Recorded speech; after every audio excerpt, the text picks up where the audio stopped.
Susan Faludis pappa kjønnsopererte seg som 76-åring. Susan er med oss om litt, men før det. Med gyllene tider ble han soundtracket til den svenske sommeren, mens Roxette gjorde han til verdensstjerne. Etter nærmere 1000 skrevne låter synger han igjen om det som ligger hans hjerte nærmest, nemlig småbylivet i sommervarmen. Dette er Per Gessle.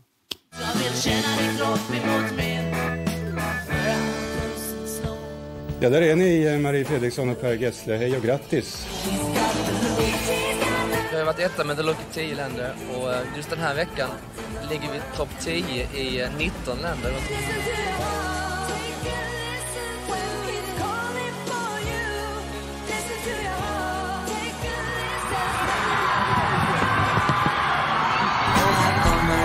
Känslorna på en och samma gång. Här kommer alla känslorna på en och samma gång. I april kommer hans nye album En vacker natt har gått emot Per Gessle.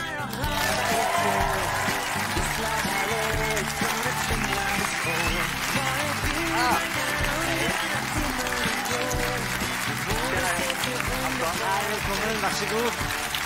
Tackar. Tack. Velkommen hit. Tack så mycket. Per, hva slags bankkunde har du varit? Jag är en väldigt dålig bankkund faktiskt. Jag hamnade i revisorernas våld redan vid 20-årsåldern. Så jag har faktiskt inte varit så mycket i banker. Okej. Så det blev snabba kreditkort där och sen så klippte de sönder dem när det inte fanns några pengar. Och sen, du brukte alldeles för mycket? Jag tjänade för lite tror jag då. Mitten på 80-talet. Du växte upp i Halmstad på västkusten i Sverige. Vem var du innan musiken tog dig, innan du uppdaget musiken? Ja, jag kommer inte ihåg det så länge sedan. Jag vet faktiskt inte. Jag var en ganska blyg och ensam kille tror jag. Musiken blev ju mitt liv väldigt tidigt. Jag hade en 7 år äldre bror som introducerade mig till popmusik på 60-talet. Så det blev väldigt mycket Beatles och Kinks som är redan när jag var 6-8 år. Din pappa, han var ju rörlägger, så det var ju en helt annan bransch kan man tryggt säga. Vad tyckte han om ditt val, det att du ville in i musiken? Alltså han dog ju tyvärr 1978. Han bara höra en låt. Det fanns ett radioprogram i Sverige som heter Bandet går. Man kunde skicka in, amatörer kunde skicka in låtar för att spela i radio. Och då spelade de en av våra låtar, eller mina låtar, som heter En av dem där. Och den hörde han. Och han tyckte den lät förskräckligt illa. Och det hade han ju för sig rätt i. Nej, men så det var egentligen den enda som han kommenterade. Sen, han dog ju tyvärr då. Vad var det han tyckte var så illa då? Nej, han tyckte jag sjöng väldigt illa till exempel. Och han tyckte det var oväsen. Men han var inte hans grej liksom. Han var ju så här, det var Sinatra och sånt där. Men tror du att du hade valt den karriären om det inte var för att han försvann? Ja, min mamma, hon är också tyvärr gått bort, men hon hävdar ju att jag aldrig hade fått jobba med musik om han hade levt. Han hade ju aldrig accepterat det. Så det vet jag inte. Men han dog ju, konstigt nog så dog han samma dag som den första stora artikeln om gyllene tider skrevs i Expressen 1978 då. Du beskriver deg selv ganske mye som mammas pojke, og at du var veldig nær henne. Hun dog nyligen. De siste 3 årene så har du mistet både mammaen din og dine 2 søsken. Om man skulle, altså, din karriere har jo vært så lang. Hva tror du skulle, om hun skulle se tilbake på det hun har fått oppleve av din karriere, hva skulle være høydepunktet for henne? Hva fikk hun være med om, noe som... Jag vet inte, jag tror inte hon förstod riktigt vad som, framförallt inte Roxette. Gyllene förstod hon ju såklart, för jag bodde ju hemma då ganska länge, i början på 80-talet. Och när jag fyllde år till exempel, då fick man liksom 3000 fyrkort. Och det kom säckar med post, och fansen stal smutstvätten i trädgården och så. Så hon var ju medveten om och tyckte det var ganska jobbigt. Men sen när Roxette hände, det var en helt annan sak. Liksom. Det var ju inte hon inblandad i. Det kändes inte på samma sätt, för det var ju så globalt. Så jag vet inte om man ska peka ut något speciellt. Men Hon var väldigt stolt. Ja.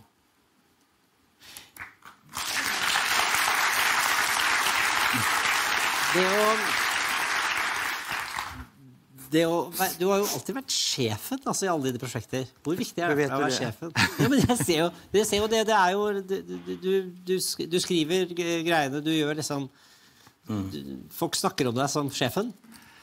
Ja, som har jobbet med deg lenge. Har liksom den... Nej, men det är just att jag har framförallt förr i tiden jag har alltid haft ett ganska stort kontrollbehov liksom. Och det gör ju då att det är svårt att släppa in folk ordentligt och man är ganska fast vid det man själv tycker. På gott och ont ibland kan det ju vara bra för att det är ju den linjen man vill följa. Man följer ju sin magkänsla liksom. Men samtidigt är det ju ibland så blir det ju lite för tufft. Altså, jeg tenker på ditt samarbeid med Marie Fredriksson, som jo har vært i flere faser, altså andre helften av Roxette, og senest da til i fjor, hvor hun ble egentlig for syk til å fortsette. Har det vært helt lett hele veien? Piece of cake. Nei, men hva har vært det? For dere er veldig ulike personer, og har ulik tilnærming. Når har det vært svårt? Nej, det har inte varit, alltså jag måste ju säga att det har varit en fantastisk resa med Marie. Vi startade från ingenstans och en verkligen homegrown projekt och lyckades med det vi har lyckats med. Det är ju helt makalöst. Men visst, det har funnits konflikter och mycket har berott på att jag har varit väldigt, kanske lite överambitiös och velat jobba. Och när vi är färdiga med jobbet så vill jag att vi ska jobba lite till. Och det kanske inte hon riktigt tyckte alltid. Så att visst, det har ju funnits konflikter. Sådär. Plus att mitt kontrollbehov då kanske har varit att man inte riktigt har släppt in henne på samma sätt som kanske hon hade önskat. Har hun sagt det? Har hun gitt beskjed om det? Jag läste det i hennes bok.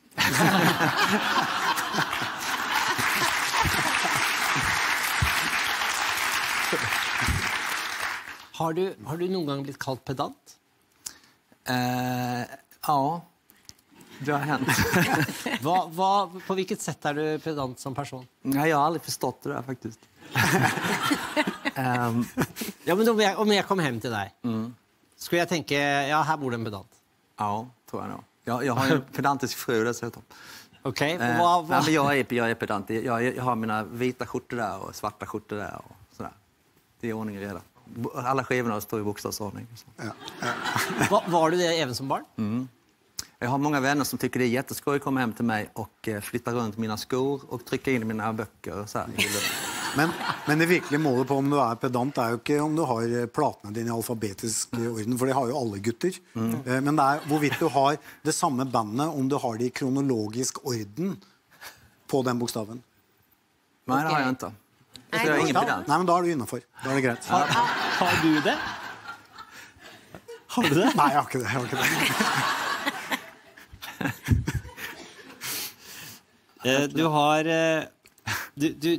Du har Lars Winnerbäck med deg. Han sitter og venter bak. Tack och lov.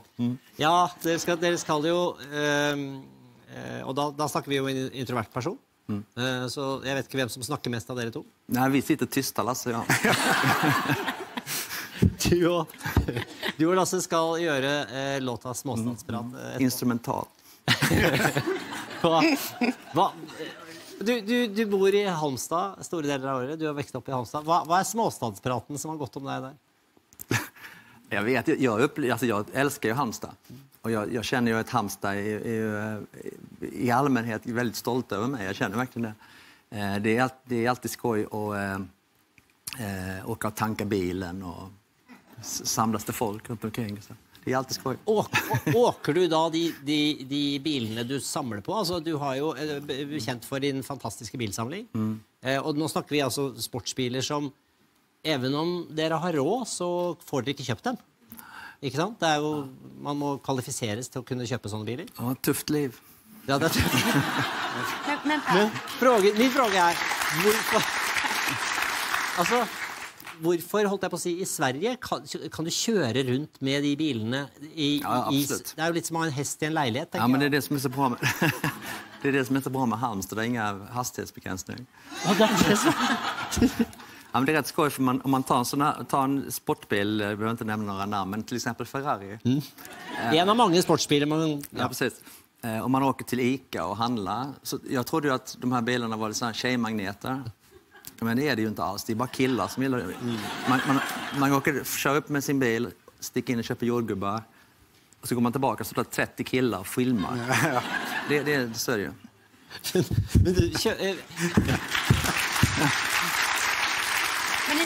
Men tycker inte du att det är jobbigt? Utan du tycker det är kul att åka och tanka? Alltså jag ska tänka på en gång, då skulle jag liksom cykla och tanka och ta hem 30 liter och plastunk och liksom hälla på. Jo, alltså hellre än att åka till macken och skapa liksom brus. Ja, alltså jag kan tycka det är jobbigt ibland, men samtidigt så jag har ju levt med detta sedan jag var 20. Så att jag vet ju egentligen ingenting annat. Jag vet att varje gång jag lämnar mitt hem så ska jag ta en selfie med någon. Jag förutsätter det. Och är det ingen som vill ha en selfie med mig blir jag jättedeppig. Men... Ja.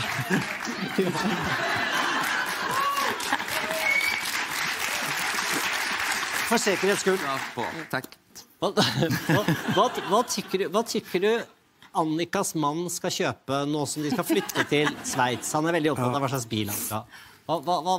Jag tycker att ni ska köpa något riktigt dyrt tvåsitsigt utan tak.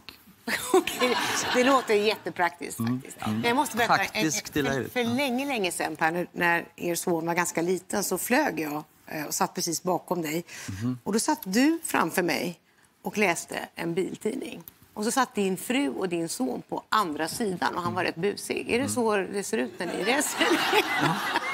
Eller var det bara den gången? Vanligtvis sitter det långt bak. Ja, han satt och du läste just det. Du hade någon bunt med autotidningar med dig. Men jag är på din linje. Jag är lite förvånad att de var i samma klass.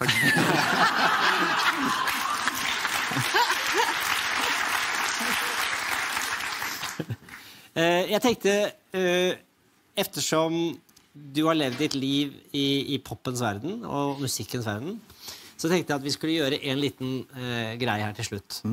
Och då är det så att ni tre ska nå på en öde ö och vara där väldigt, väldigt länge. Och ni ska få med er 3 album. Vilka 3 album ska med? Är du klar? Ja, alltså du är en John Lennon-man. Förresten, vi har inte snackat om det viktiga. Det är John Lennon eller Paul McCartney? Ja, John Lennon. Ja, John Lennon. Så då må det bli tidiga Beatles-album då. Revolver eller... Ja, Revolver tycker jag då. Revolver är inne. Ja. Alltså, Revolver vet jag inte ens vad det är för någonting. Det är en pistol. Du vet inte vad Revolver... Det är ju en väldigt känd Beatles. Ja. Ja, just den, alltså Beatles menar du? Ja. Det kan jag vara med på. Ja, det kan Beatles kan du. Det kan jag vara med på. Annars kan jag säga så här, ja, varför inte Julio Iglesias?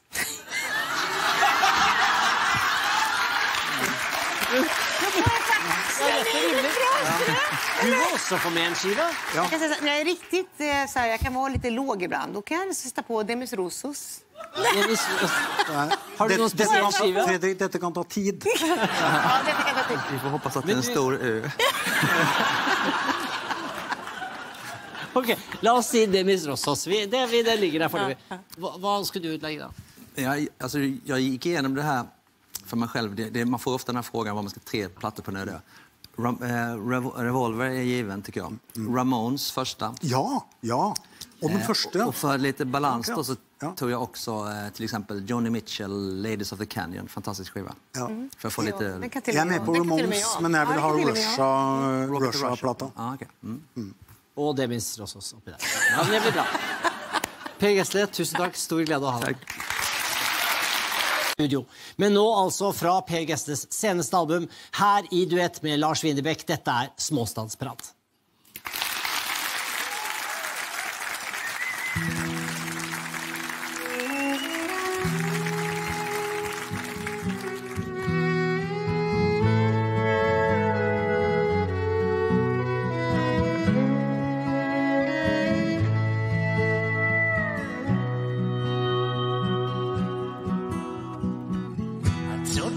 Att det var sant att du kommit tillbaks med samma namn. Det var bara småstadsprat. Att trodde aldrig på allt stå hej, att det första du gjorde var att fråga om mig. Det var bara småstadsprat.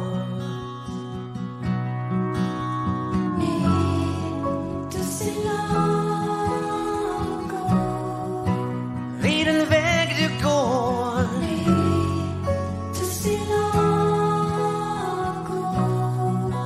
kommer varje vår.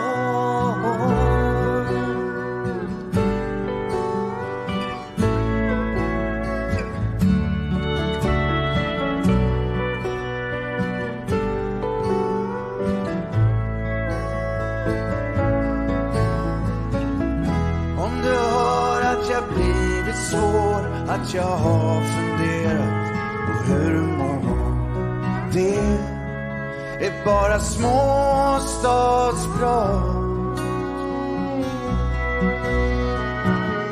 Om du hör att jag slutat le, att jag har förändrats och hamnat bredvid, det är bara småstadsprat.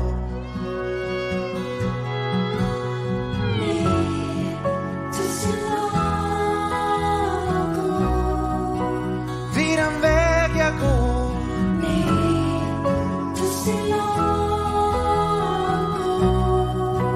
kommer